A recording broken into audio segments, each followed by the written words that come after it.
Welcome to the True North Podcast. My name's James McKenzie. I've got Ryan Moore with me today.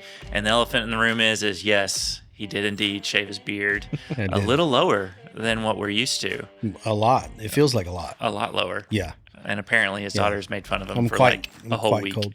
She laughed every time she looked at me for several days. It's okay. I think you look fantastic. Right, well, appreciate that. It's coming back. Yeah. Today we have a really cool podcast because we have an awesome guest, Bradley Carter of Grounds for Compassion Coffee, chairman or councilman, of Oklahoma City. Yes, sir. District 1. Welcome to the True North Podcast. Thank you, man. Thank you for having me. I'm glad to have you. Yeah, I'm excited to be here. Let's dive into how did you get introduced to True North? Because it's been several years now. Oh man, I've been trying to actually think back that far and kind of go through it. I can't remember if I met Trey at Life Church, who talked me into coming out or doing something. Just kind of, I mean, he's pretty charismatic. Yeah. Or honestly, I don't know that I remember exactly how it happened. I just remember hearing why it was coming to be. Yeah.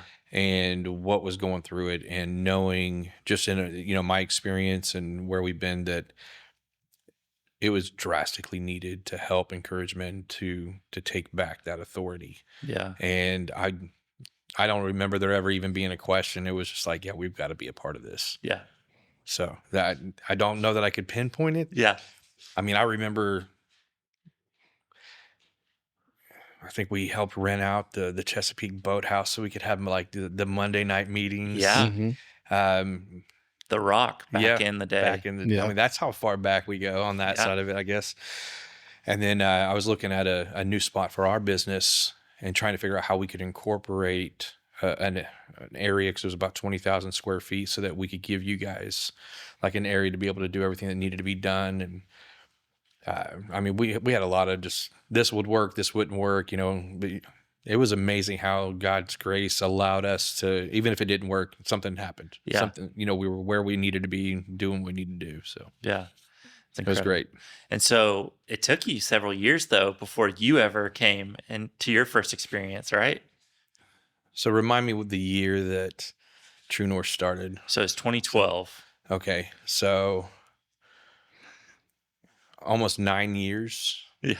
8 years, I guess. Yeah, it was during 2020. Yeah. When everything, may just slow down and stop and do different whatnots. And I'm trying to remember if it was... It was August that you came to camp, because it was our first camp after COVID. Yep. So it was just, I mean, like they barely were lifting any kind of restriction, and that was just enough. Yeah. Mm-hmm. And fortunately, Oklahoma didn't have a lot of them, so that helped out. But no one was, beating our door down to buy coffee and need this and that at the time. Yeah. So, I mean, we had been using the time to really press into some men in our church. And I just knew, I was like, we've got to go. We've got the time, the opportunity. I'm like, let's just go. Yeah. And the first one I was at was just...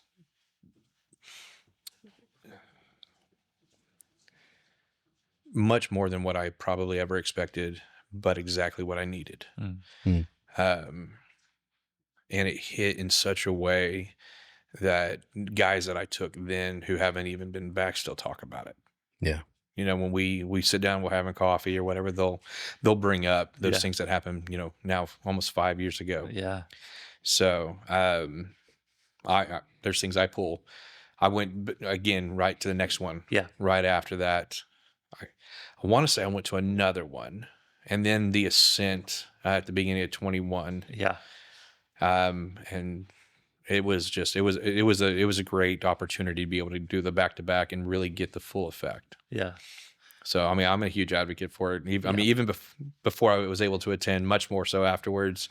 I mean, I think the last guy I was able to help go, waited on me through the drive-thru at Chick-fil-A, and he happened to see something. I don't even remember what it was. It was the coffee. It was my coffee sleeve or whatever. And he was like, I think I know that. And so he started saying, he's like, I'm just waiting to go. And I'm like, what do you mean? He's like, well, I got to save some money up. I'm like, no. That's not the reason you wait to go. Yeah. And you and I talked, actually. Yeah. I called you literally leaving the drive-thru. I'm like, this guy goes. Yeah. Put him in, send me the bill. Let's figure this out. Yeah. He needs to be there. And so he's actually the manager of the store where my 2 boys work. Nice. Still tells them about it and talks about it. So it's been an even bigger effect on my kids, seeing what dad gets to do and help with people. So that's so cool. That was very cool. And I know that since then, it was that camp in 2020 that you pull up with a trailer full of coffee equipment, the Bun commercial coffee maker, all the carafes, and all of the Grounds for Compassion coffee. And since then, you've been donating coffee for all of our base camps and actually all of our events. It's because I think the first one I tried the coffee and I was like, what is going on? Like, I'm pretty sure we were supposed to be doing this. Yeah. I didn't know we had lost communication on the coffee or kind of how that went just because of the COVID part. Yeah. I was like, that's not going to happen again. Yeah. We can't do that again. Can't do folders anymore. Oh my gosh. So that was such a rough week on that side of it. Thank God for the Holy Spirit. But man, thank you. And I'm sure that there's plenty of listeners listening right now that would love to thank you as well. Because we've gotten so many comments on how good the coffee is that is provided all weekend long at all of our camps because of your generosity. And so thank you for that. Well, that's all God. Yeah. I promise in every aspect of it, we wouldn't even be where we are without him. Yeah. So let's dig into that. Okay. I'd love to hear kind of how your walk with God came about and then your story into your journey into the coffee world. Oh man. So I was raised in church, good family, mom and dad still together type stuff. Don't have any marks as to why I could, should be where I'm at or doing what I'm doing. Lower income family. I did not really have a whole lot in what we were doing, but probably my senior year of high school, I was like, I'm done. I'm not really buying everything that everybody's, shoveling, and I turned my back on God and ran away. Joined the military, I was going to show everybody I knew best. Probably like second week of boot camp, you figure out you knew nothing and you're the one in trouble. Get just wrapped up in a lot of the wrong things, get back home, still heading down the wrong path. We have I'm sure everybody here at least knows of, our entertainment district downtown is called Bricktown. My nickname was Bricktown Brad. I was the guy, just if you needed it, I could get it, whatever it was. I had my hands in, I wanted to be a part of everything. And that was good. I wanted to be the big guy. I wanted to try to be big dog.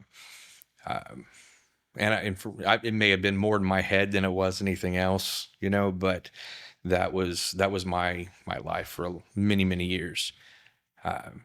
Then I met my wife. And I was teased because my mom told me I would never meet my wife in a bar. So, I made sure to do so. Right.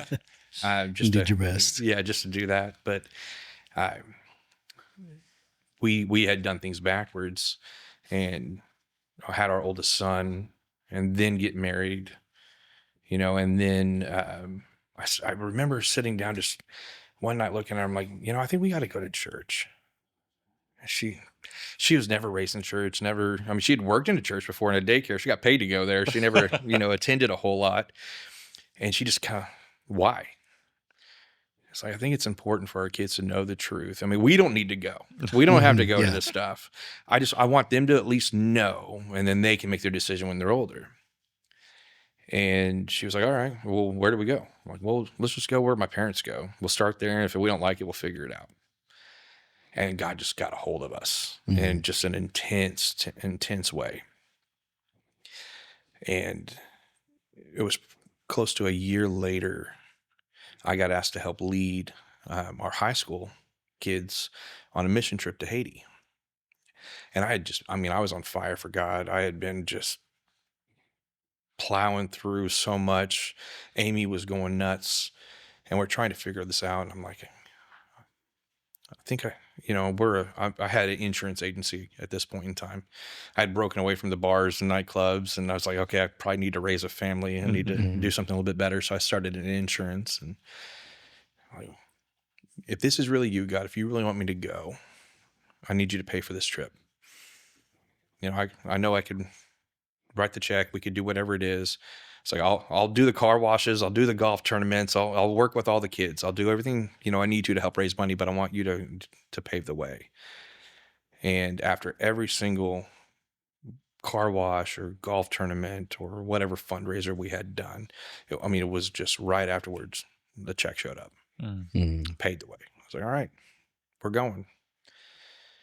And just kept praying about why Haiti. God, what are we going to do in Haiti? What's going on? And I get on the plane, we go and land, the door opens, and it's one of the situations where you're on the runway and you have to walk all the way to this kind of building, maybe.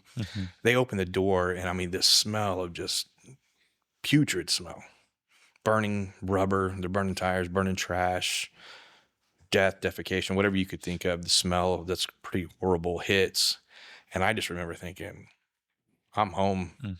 I have no idea why, but I'm like, holy crap, this is kind of cool. I don't know that I'd feel the same way today if I smelled that, but Was your wife with you? No. Okay. No. We had small children at the time. Yeah. She was home right then. In fact, her grandmother had actually passed away while I was in the air. This was in 2008. And cell phone service in Haiti really wasn't the best. And I had bought a phone thinking like it was going to be one I could use. It did not work whatsoever. I ended up paying one of the American missionaries like a couple bucks or $10, whatever, to let me use their phone. Because it was old school. You paid by the minute. So you couldn't text. You couldn't do anything. You had to make a phone call. Called back home just to let her know I was safe. And I had already been there about a day or so by this point, and she let me know that grandma died. And her mom had passed away when she was 18, 19. And so this woman was still her mom, and in a lot of sense helped kind of raise her more. And I knew I needed to get home. So I ended up on this 1 week trip. I spent like 2.5 days. Oh, wow. In Haiti. But God had me just in love with Haiti. The night before I flew out, some of the other men and even high school kids kind of rallied behind me because I was just feeling this impact of Haiti and didn't understand it, and just started praying with me and had like an upper room experience. And literally we were in a room that was an upper room, but I'm talking Holy Spirit moving, wind blowing, just upper room experience. Get home, trying to explain this to Amy, tell her everything that's going on. It's like, I don't know why, but we're going to start a business in Haiti. We've got to help. Everybody I talk to says, I want a job. I'm sick of standing in line and feeding my family from, basically a soup kitchen. I want to provide for my family. And it was one of the first times I really started recognizing what it's like to kind of be a man, what it is to understand we're the provider. We're supposed to do these things, what we're supposed to do, and how even not the bad word pride, but the sense of pride you get when you can take care of your family and what that looks like. And I wanted to help these guys get that. I wanted to do whatever we could. So she asked me, she's like, well, what are we going to do? I don't know yet. I'm not sure what that looks like. I know we're not selling insurance in the, poorest country in the planet. Yeah. So we're going to figure this out. And so we started praying, and one night she wakes me up at like midnight, and she just had this intense dream. She's like, I saw you, I saw your dad, you're both in Haiti, you're doing concrete recycling and construction. And I looked at her, I'm like, what did you eat? Like I couldn't put two pieces of wood together with a nail at this point in time in my life. I knew nothing about concrete or construction or anything. And she's trying to explain, part of this to me. I'm ticked off. I'm like, let me go back to bed. I've got to work tomorrow. We rolled over. A week later, the earthquake hits Haiti. And my first call is obviously to my pastor, and like, when are we going back? What are we doing? And second call was to my wife to apologize. I'm like, I see where concrete recycling and some construction might come into play now. I'm like, so all right, let's start learning everything we can. So I spent 9 months learning everything about concrete recycling, learning about masonry and rocks, and trying to figure this all out in my spare time. I'm still doing insurance, playing with the kids, doing everything we can. I've got a buddy in my Bible study who is a bricklayer and mason. I mean, like he builds buildings, does a bunch of stuff. So he's feeding me as much information. I want to say it's been 6 months since the earthquake at this point, and we can finally start getting back into Haiti. At this time, up to this point, the only people that could get in were the ones that were first responders, military, government, or anybody who's going to actually be much more intricate in the rebuilding process. So we start going back about once a month, having meetings. I've heard that the government would give away property for free if you would put a business in. So I'm trying to figure out how their processes are for implementing businesses. We started a business in Oklahoma to kind of mirror what it needed to be. So it was called Kingdom Concrete Recycling and Construction. I mean, it was official. I had hats and polos and T-shirts, and I was on paper. I hadn't moved one rock, but I had it all set up so that we could do it over there. And every time they take me to a place, the property they had, $1 million. $1 million. I start learning real quick that, I mean, it didn't matter if you were negotiating a stick of gum or 10 acres. It was $1 million if you're American, and then they'll whittle, down. So on my 9th month mark, so my 9th trip at this point, trying to figure all this out, I've been able to go speak before Parliament. I've been able to go talk to different dignitaries there, and I'm sitting here, I'm like, man, 2 years ago I was drunk. Mm-hmm. So now I'm talking before kings and presidents and different things. Well, God, what are you doing? Mm-hmm. And I mean, just one of those things where it just humbles you to know because just a couple of years ago you were in the pit of despair. Yeah. And now, God's got you in different places doing different things, and trying to be careful because I know I'm a man that has pride and can get real sticky with some of this stuff. My wife does a real good job making sure that doesn't happen a lot too. Don't they all? Yes. But we're getting you feel like you're kind of getting to rock and roll. So this 9th trip, my father gets to actually go with me first time. He's in Haiti with me, showing him around as much as I am also looking for places. I wanted to show him everything. And our almost last day in country, we're at our hotel having breakfast, and I am just defeated. We've been here almost a week. I haven't been able to see any property we can get, anything that's going on, like just down. And this gentleman walks up to me, perfect English. What's your hat say? Tell me a little bit more about this. So I kind of talked to him just a second. He's like, can I join you? Like, all right, sure. He leaves his wife literally sitting at another table. They're supposed to be having breakfast together. He joins me to have breakfast. I give him the whole spiel about why I'm there and what I feel like the Lord's telling us to do and what we're going to do. And he's like, man, that is a great story. Let me tell you why it won't work. And I was like, great. He said, listen, the reason that this concrete crumbled and this country did is because it was more sand than it was concrete. So they're just pitching everything back into the ocean. It'll go back to sand, and they're recycling the rebar.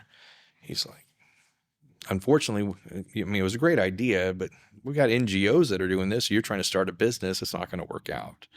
It's like, but the reason that God gets you one place doesn't always mean that's the same reason you stay. He's like, how about we just pray? This was this other guy. Yeah.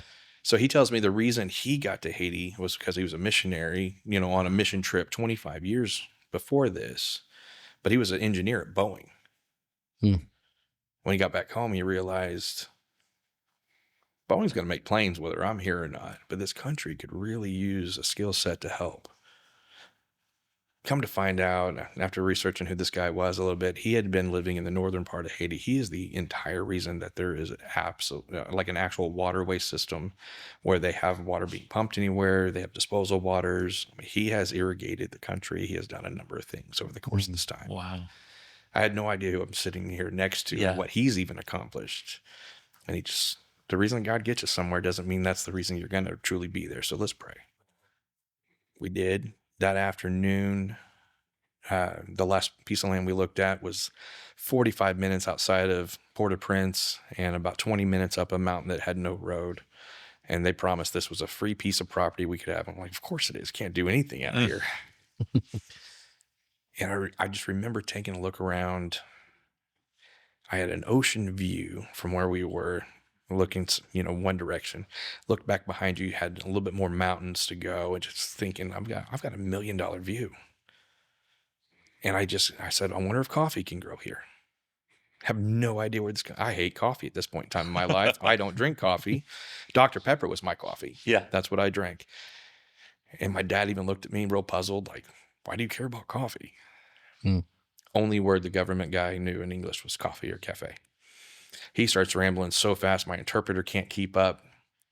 I mean, just so excited that I said coffee. He's just mumbling, going through things. And we, as we leave, he's just like, please don't forget. Please don't forget. Come back. And so we start looking it up, and it turns out Haiti used to produce almost 50% of the world's coffee back in its heyday. First free black nation. They were coffee farmers. They were all, other aspects of farming. But in the early 90s, President Clinton enforced an embargo on Haiti under the guise of trying to stop the dictator, from being a dictator and killing people, doing whatever. Ended up killing the country, turning it into what it is. And so we were like, all right, coffee. Well, we get back home, and our Bible study, our men's group, had been praying for us for the week we're gone. They're like, Brad, we don't know why, but we're hearing coffee in the spirit. No way. I'm like, okay, well, that's confirmation. Yeah. So I tell my wife, and she's like, coffee? We don't drink coffee. We hate coffee. Like, you're not going to do coffee. I'm like, no, God said we're doing coffee. We're going to do coffee. She's like, no, we're not. I'm like, all right. Try to kind of go on about our business a little bit, and I start losing business in our insurance company. Things just start happening, and I've been very fortunate in this to be one of the top producers in what we were doing, and I've never experienced people just deciding to quit, switch, or do whatever. And I looked at her. I'm like, I think God said do coffee. I'm like, this is going to mess with some stuff. She's like, no. I think in the insurance world, the majority of the business that you write is in the last quarter of the year. You get everything ready so that on January 1, everything starts for everybody. I got 6 new groups in January, which just doesn't happen. I lost all 6 of them and a couple of the other, like my legacy groups, because we did not stop. And so I looked at her and said, I'm sorry, but at this point in time, we're stopping. It's like, I'm not going to keep doing this. It's going to mess with our renewals, retirement, whatever it is. We're going to stay focused on what God says. I ended up getting 3 of them back. My father-in-law wrote them. He handled the stuff. We got, part of it, but I was like, we're done. I'm not even, if they come back, they come back, but we're not going to deal with this. And so we stepped away from insurance and focused solely on coffee. I started trying to learn everything I could. I was spending a week to 2 weeks in Haiti and then 2 to 3 here. I would just travel back and forth. Yeah. And the young family. So we did this for almost 2 years. Golly. We grew our family from 2 to 5 kids in that period of time. It was some of the most intense time of just being with God, also seeing what it's like without him, and being humbled to know him. I mean, I got to speak in a number of churches and just kind of tell this story a little bit. And I mean, unknowingly that God's writing it in the midst of what I'm telling people. Yeah. But at the same time, getting to see poverty on a level that I didn't know. Watching kids that are my kids' age having to carry like 5-gallon buckets of water from a well to their house, knowing that I would struggle carrying a 5-gallon bucket of water, but these are 10-year-old kids, 6-year-old kids that are doing it. And so in the midst of this, I'm celebrating my 5-year wedding anniversary with my wife, which I was going to take her back to Hawaii where we had our honeymoon. God's like, no, you're taking her to Haiti. Like, perfect. I'm like, please tell her that, because I don't know that she'll receive it from me, Lord. Had she been yet? Uh-uh. So that was the first time she was going? That was the first time. Yeah. And her dad he had just finally retired and moved to Florida. So we were going to be able to spend a couple days in Florida to see him. And then from Florida, we would jump down to Haiti. Okay. So she agreed. I think reluctantly, but she'd agreed. And we had a great time. He had retired in West Palm Beach. I mean, just uber rich people down there, a lot of stuff going on. They had this huge yacht show, I remember, during this period of time. And one of them was called Diamonds Are Forever. It was a $60 million yacht that had like diamonds encrusted in this boat. I was like, holy smokes, like that's just ridiculous. And then we're going into Haiti. Like, I've taken her literally from one extreme to the other, and watching God work in her though. So she got to see this and then experience this side, and I watched her just break. Yeah. I mean, and not in a bad way, but the way that the Lord knows how to break you, but hold you, Yeah. And she just bawled. She's sitting there, she's wanting to complain about there's no hot water. I'm like, but we have running water, there's no electricity during the day. There is at night, we're okay. We've got air conditioning. We're literally in a bungalow on a beach. This is the hotel I've taken you to. Like, it's not bad. Yeah. And after that, though, she never had to go back. She only needed the one experience, and she was able to understand what we were doing and what God was doing. And so she was supportive until we had our fifth kid. And our fifth kid, I was actually our niece. Her sister and brother-in-law passed away from drug overdoses. And so we adopted her. So we went from 2 to 5 and 18 months, really, because our last two were 12 months apart. Gotcha. And then 6 months later, we adopted our niece. And she looked at, she's like, I can't keep doing this by myself. I feel like a single wife is what it is. And I said, okay. I was like, let's just pray. And so we started Grounds for Compassion here in the States, more officially. We had been growing coffee and doing things, and so now we decided to roast, and so we started our garage, basically. I mean, we've got a little bitty, 1.5 car garage that we put a roaster in and try to figure out how to get people to buy the coffee, and start using my insurance skills to talk churches into partnering with us, and realizing that you can merge your coffee and your mission budget together by buying coffee from us, and now you're a part of what we do in these other areas. But my identity was so wrapped up in Haiti that I was struggling understanding kind of where we were, what we were doing, how we're going to do it. No idea that I had taken my identity out of Christ's hands and had put it in what I was doing, and how often we do that. Yeah. Oh, yeah. And so Amy and I have battled, chemical addictions, I guess. There wasn't a drug on the planet that she hadn't, used or been addicted to. And I, between the bars and nightclubs and the different things, there wasn't much I hadn't done. Yeah. I'd been very, very fortunate that it didn't really have a huge hold on me. I could kind of pick it up, let it go, but that was also the deception that came along with it. And getting together, her being pregnant, it just really helped us kind of put all that behind us and stop. But now we felt like the Lord was pulling that back around, that we needed to focus on helping people that used to, are still down there, still in that addiction. And so our, nonprofit side, so to speak, or kind of what we were doing as our ministry in Haiti, we're not in Haiti so much anymore. We can still partner with the ministries that are in Haiti, but I don't get to be on the ground like I wanted to. And so we discovered, we're gonna give back to the people that have the drug and alcohol addictions, and then that spawned into helping out with homelessness. And then, just kind of, I was in the military, so we're helping veterans because veterans are homeless and veterans are also addicted to this. And then so you've got this snowball effect of kind of where you're going to go with the mission behind what it is that you're doing.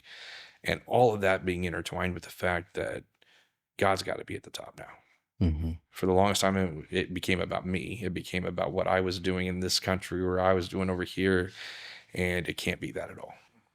And so we were able to define what the compassion side, of what it was going to be. The grounds is definitely the coffee and, kind of where we went and back and forth. And now it's how do we walk that out? What do we do? And so, by the way, now I love coffee.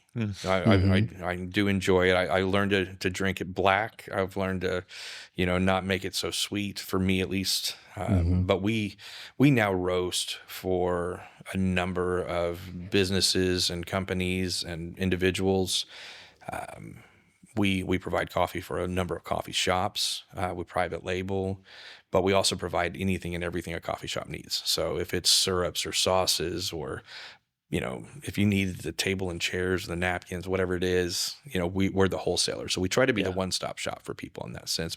But at the same time, anybody who wanted to rep us, they get to do that. Yeah. Mm-hmm. If they need equipment, if they need whatever, we do it in that sense. But it allowed us into those businesses and those people's lives to speak Jesus and speak love. Mm-hmm.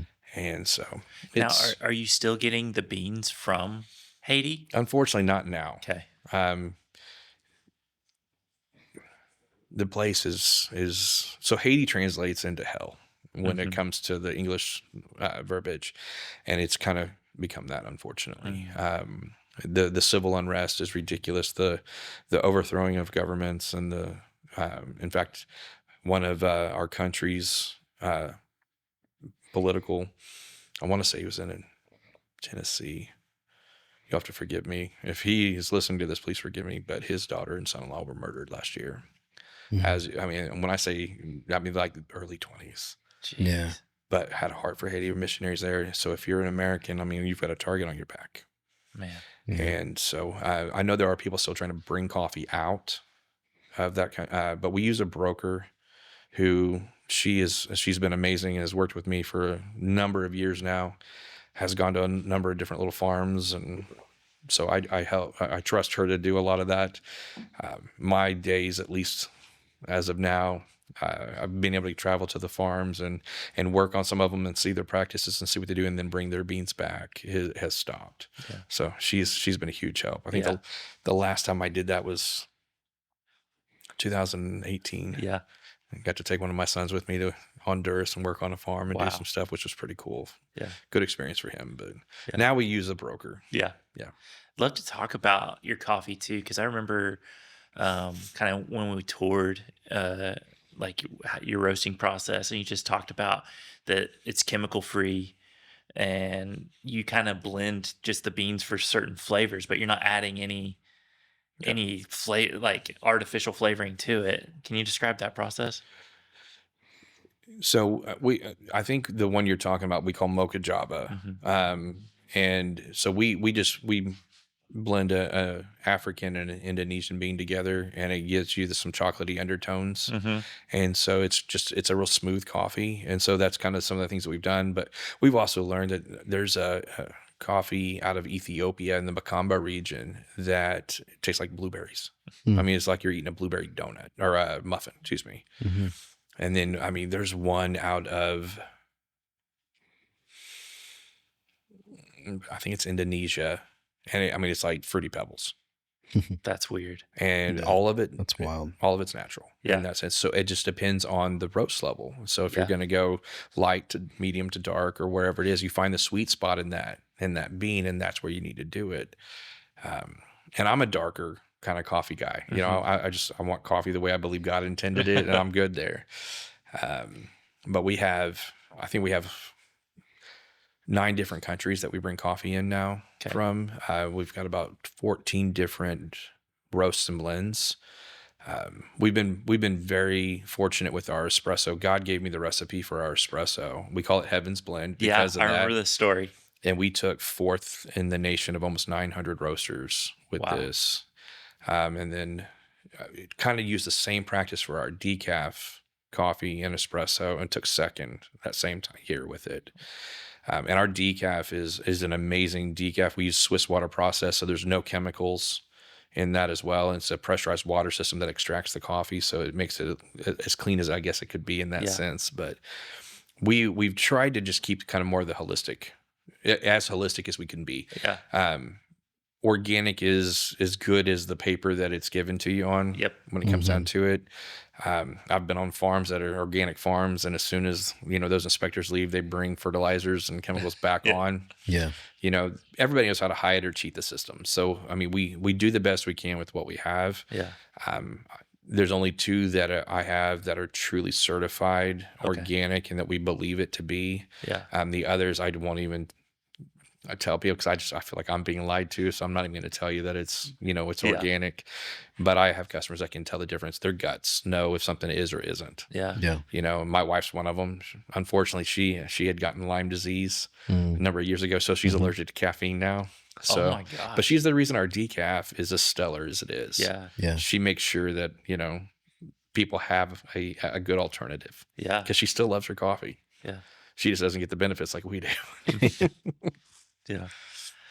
So what has come up? What is your compassion behind Grounds for Compassion now, as a business? Getting to partner with organizations like this. So like I said, we have our own homeless ministry and outreach that we do.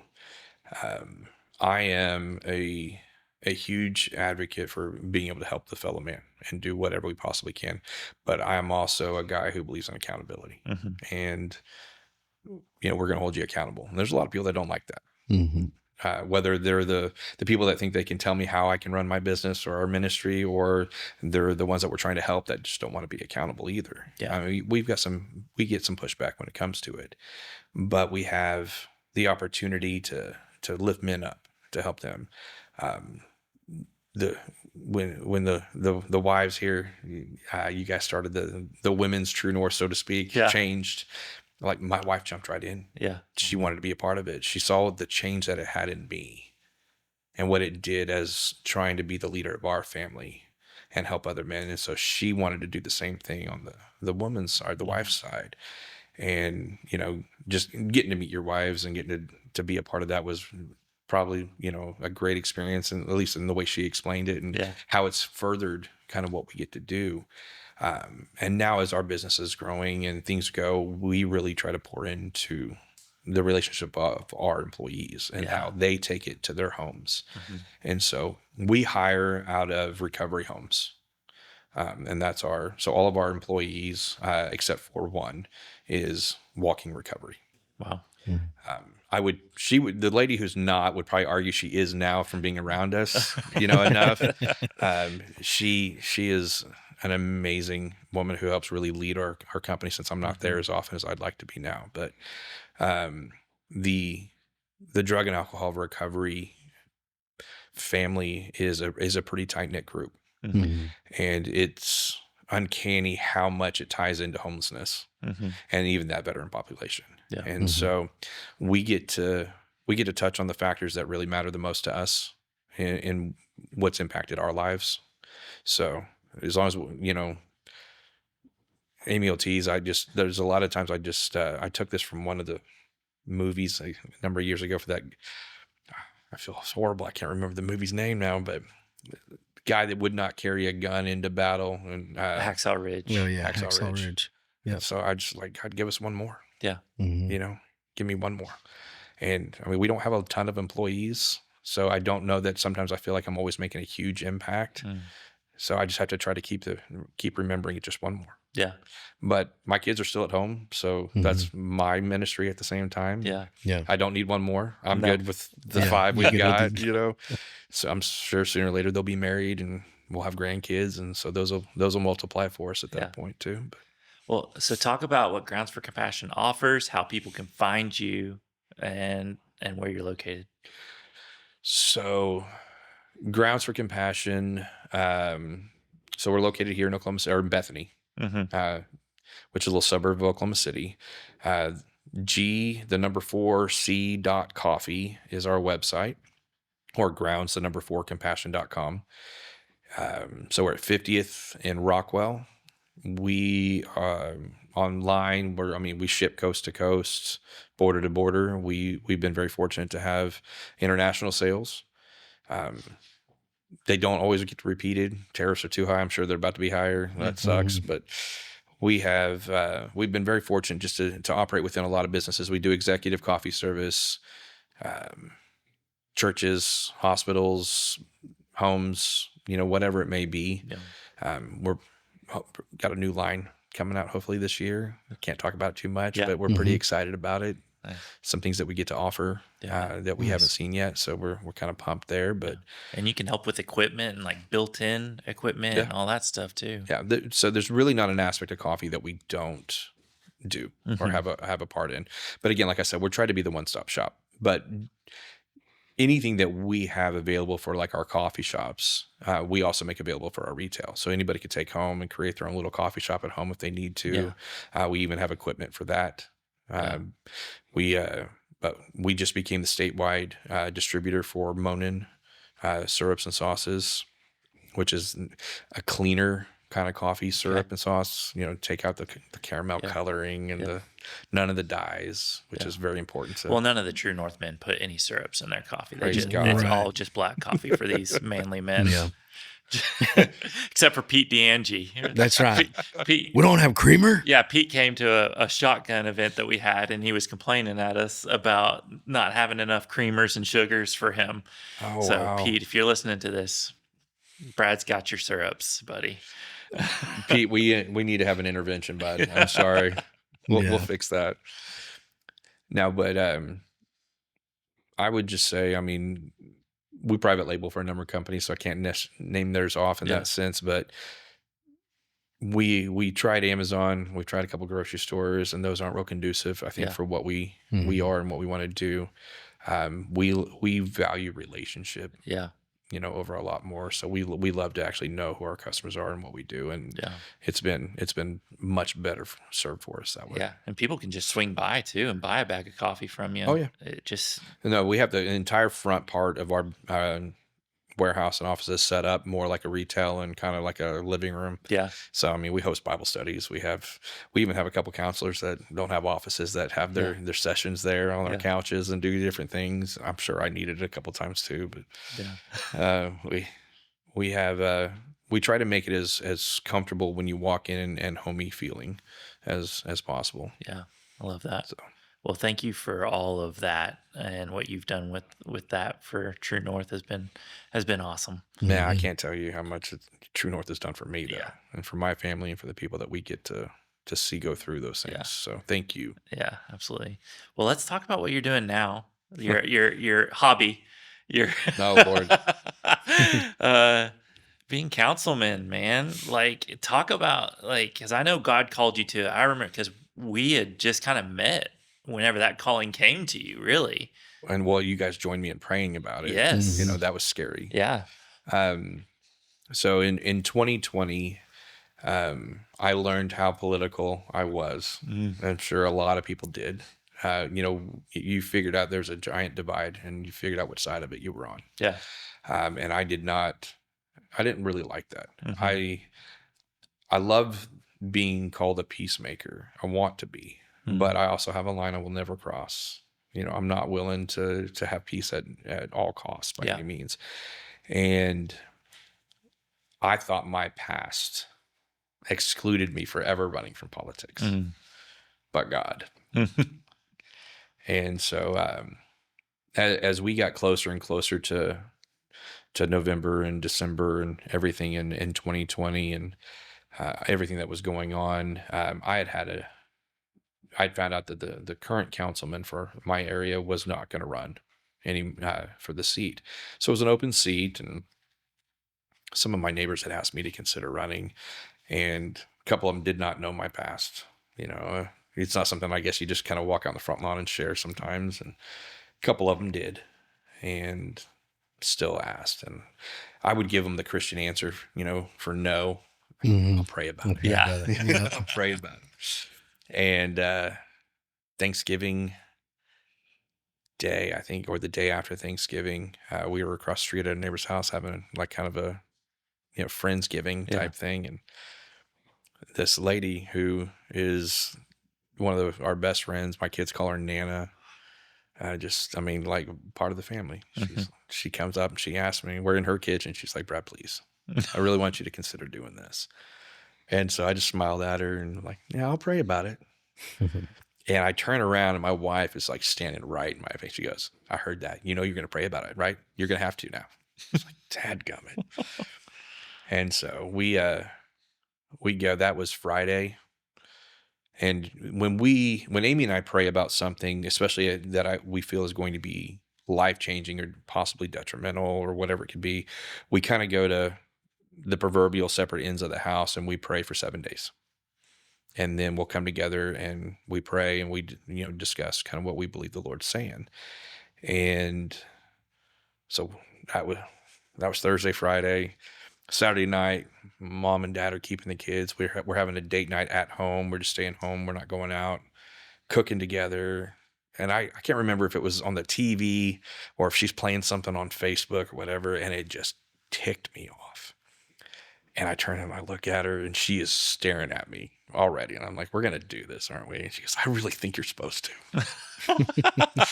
And I said, all right, well, let's pray tonight. If we still feel the same way tomorrow morning, then we'll call Nana and we'll ask Nana what's the next steps. Cause we don't know. Yeah. So sure enough, we felt the same way. So we called her and she's like, all right, let me make some calls. And didn't think anything else about it. I went to church. I get a text in the middle of church and she's like, all right, I've got a state representative and a county commissioner that live out here that want to meet with you. They're willing to meet you at your office after church. I was like, okay. Wow. So 30-minute meeting after church at my office turned into 2 hours, and they wrote me a check right there to help with my campaign to kick it off and start. And they're like, you're going to do this. And they've been texting a lady during this conversation the whole time that's going to be my campaign manager, because the election's supposed to be February 1st or in the first week of February, and we're at the end of November. Yeah. I started looking it up. There's people that have been running for a year telling people about this and that they're going to, do this and that. And I didn't trust anyone in politics at this point. Yeah. So anybody who was already telling people they're running for this seat, I don't trust you. I don't know you, so I can't tell you if I like you or not, but I know I don't trust you because you want to be in politics. And turns out we made the announcement December 1st that we were going to run. And so we had 2 months to basically effectively try to figure this out. We found out on December 5th, I believe it was the last day for filing to run for this seat. I was the 9th person that wanted to run for this seat. And that was really overwhelming. And my consultant's telling me, you're going to have to raise minimum. Right now, I want to see you raise $10,000. And I just I hate asking people for money. I don't like going that route. That's why we started a business to fund our for-profit, because I don't like asking anybody for money. And so Amy's like, well, what are we going to do? I'm like, can we just write the check? Can we just put money in? How do we do this? She's like, no, you have to ask people. People will want to support you. I'm like, no, they won't. I don't want to support me. What are we doing? So I went ahead and put it out to friends and family. This is what we're going to do, and this is how we're going to go about it. And, if you want to help, please do.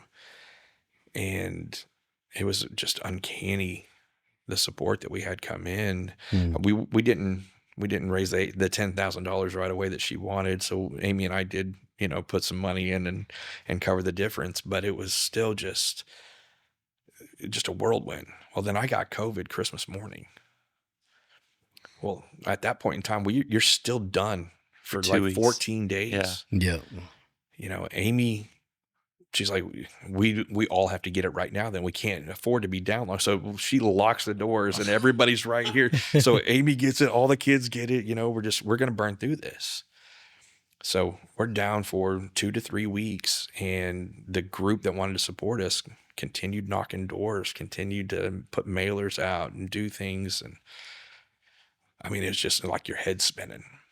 And I'm doing some interviews, or I'm going to, not debates, but it's like a panel. And so 9 of you are answering questions from one moderator type thing. And I'm just like, I'm not political. But just like every answer I gave, people just responded to different, because I did not BS them. I'm like, if I don't know the answer, I'm going to tell you I don't know, but I'll go find out. And they seem to respond to that a lot better. And so I've tried to keep that same mentality.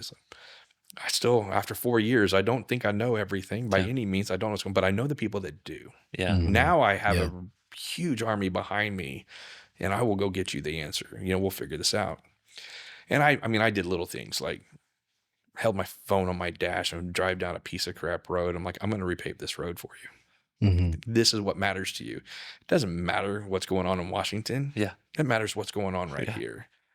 And so we won. Yeah.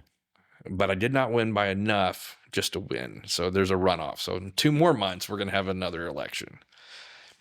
And I was like, all right, Amy, we're going to go. We're going to do everything we possibly can. We're going to lose. And then we'll just go back to work. Yeah. We're going to honor God. We're going to do what he told us to do. We're not going to have to worry about this. So I gave everybody February off. I'm like, take it off. We've all busted a tail for 2 months. Just do it. And we'll hit it hard, come March. And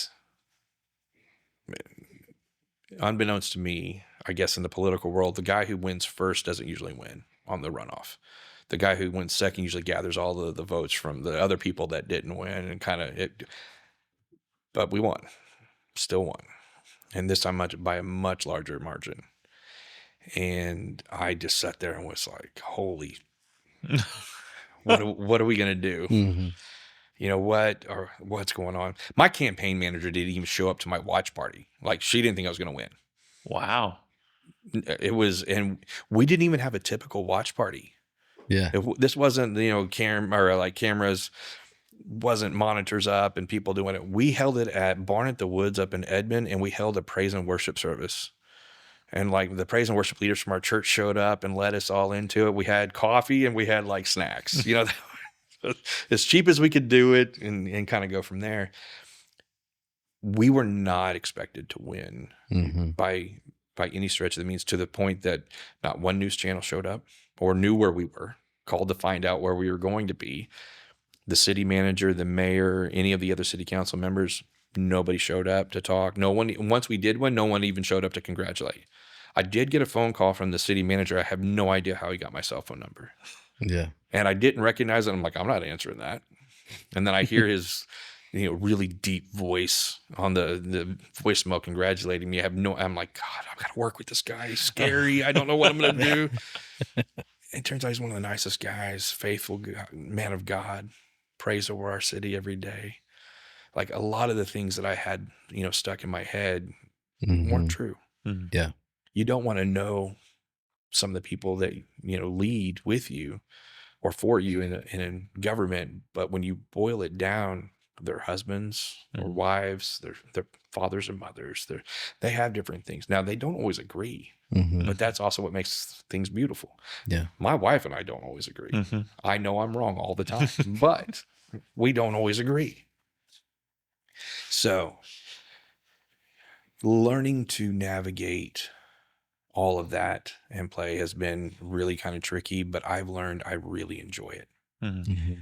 I love, it's just like the next step of being able to help people, I guess. And so we were already doing it in the business. Now I get to do it kind of in this realm, but I have a much better support system in the sense of, Ryan, if you call me and like, we got to get this road fixed, I've got a pothole here, I can have that done in like 36 hours.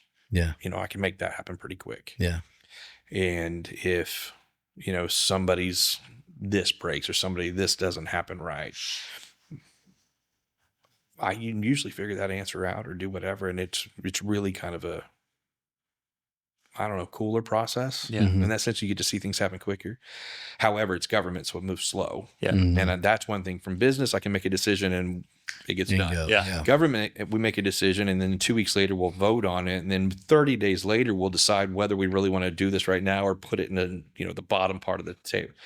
So it can get shuffled a little bit, but the experience has been a lot better than what we expected. That's awesome. And that's why we decided to run again. Yeah. Yeah. So, but don't get me wrong. I mean, there's still ups and downs. Yeah. But the avenue of municipal government is really kind of cool. Yeah. That's beautiful. Do you feel like you've accomplished what you set out to accomplish? So I laugh that I believe I'm the only council member that has actually was able to accomplish every one of their campaign promises. Yeah. In 4 years. Good now I only made 3 promises. And so that made it really, it's a good start. easy. It's a good start. But I didn't think I was going to win, So I was like, I'm not going to just promise the world. Right. But like the road that I drove down that was horrible was Wilshire Boulevard. And when you go out west, that is one of the worst roads there is. And I fought hard And I mean, I was the squeaky wheel and was a pain in the tail to a lot of people, and we got it redone. Mm-hmm. And that was one of the main things I said I was going to do, that. And then I was going to try to be as transparent as I possibly could. Yeah. And then County Line Road. Yeah.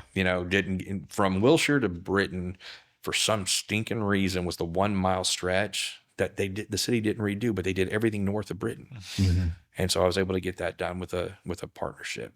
And so, yeah, the three things that you said you'll do. And we did a number of other things as well, but I was able to, my 3 bullet points in that sense, and support our first responders. Mm-hmm. I mean, if you remember in 2020, it was not okay to be a cop. Mm-hmm. It was even questionable in Oklahoma, even though we support them. Mm-hmm. Yeah. I mean, with everything that was going on, people were having a hard time with it. And I was like, that's not going to happen on my watch. Yeah. So it's now looking into the next 4 years of, what promises do we have? What do we need to, or do we just get to keep on the same path? Yeah. So I started like an Excel spreadsheet for every email or phone call that the office received. We log it. Mm-hmm. I want to know where we are on the person's issue, whatever it may be. And so I have this kind of like red light, yellow light, green light method. Mm-hmm. Green light, we fixed it. We've got it done. They're happy. Yeah. Yellow light, it's in progress. Red, they're probably not going to vote for me next time, or whatever it may be. And there are just some things when you're going to learn that you're not going to please everybody. You're not going to make them happy. And there's not everything that you can do, because I will get some calls on things that is not a city thing that can be handled. Mm-hmm. Now I'll call the state rep. Yeah. Or I'll call our, national delegation. I'll do whatever else. We've been very fortunate to have good relationships there, but I am not the one that can always handle everything. If it's not based here in Oklahoma City, then, good chances are I'm not the one that can have that effect. Yeah. Right. So hopefully I do a good job. Yeah. From your perspective, and I think we can maybe end on this question, what can we be praying for Oklahoma City from a kingdom perspective? It's a great question. Yeah. If you don't mind, I'm going to divide that up. And I'd like to add a layer to it. Not the obvious. Like we all can see what's happening in the world with the hatred and the division and all that stuff. If there's something maybe beyond that might be specific that you've seen. First off, I'll kind of go backwards. That pray for us. Anyone who's in a leadership role. It isn't easy by any means, and there's a whole lot more that goes on behind the scenes and what we have to do than I think people understand, and the toll it takes on our families. Mm-hmm. My kids were all about this whenever I was running the first time. Only a couple of them were like, yeah, you need to keep doing this. Everybody else was like, I hate it. Don't do it.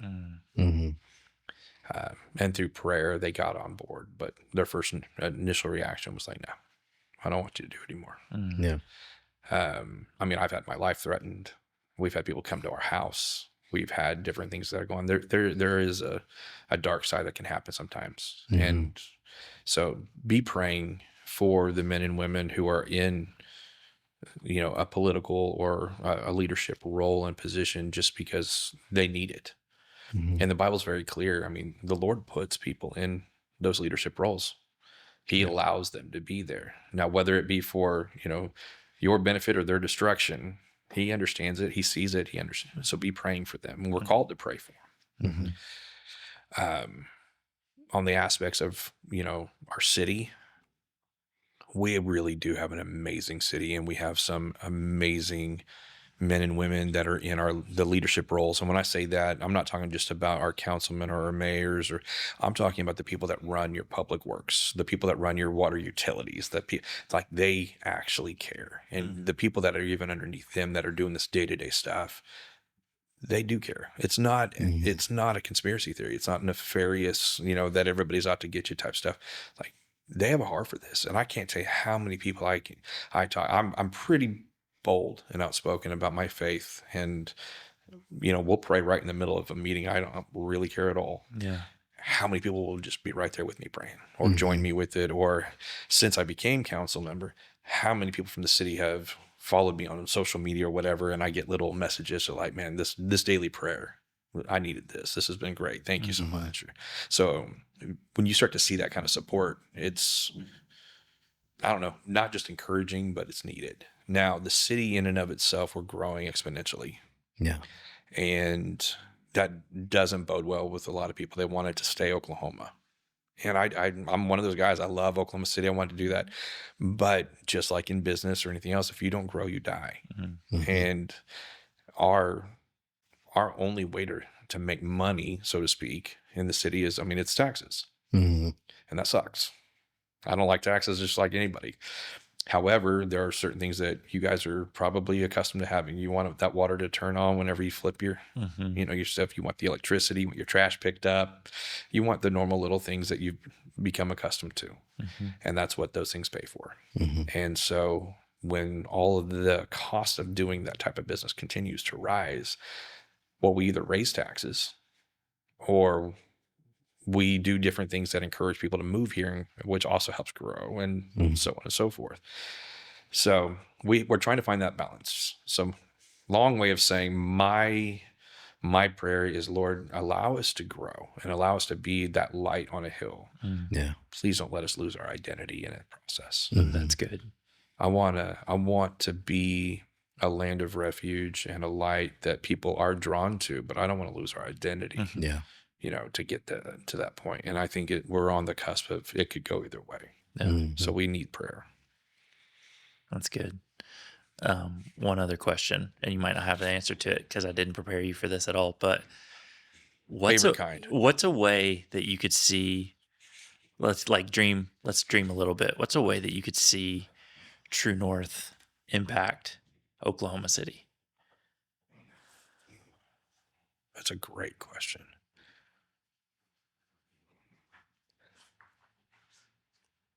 A lot of the things that we're dealing with right now that are more on the, you and I will say spiritual level, but civil level, or people want us to be more involved when it comes to the social projects, right? And I could receive hate mail for this side of things, but it boils down to the fatherless home. It boils down to absent dads and different respects, and there's zero hate or anger coming from me on this, and I hope people really hear me when I say this. I don't know any and every situation by any means,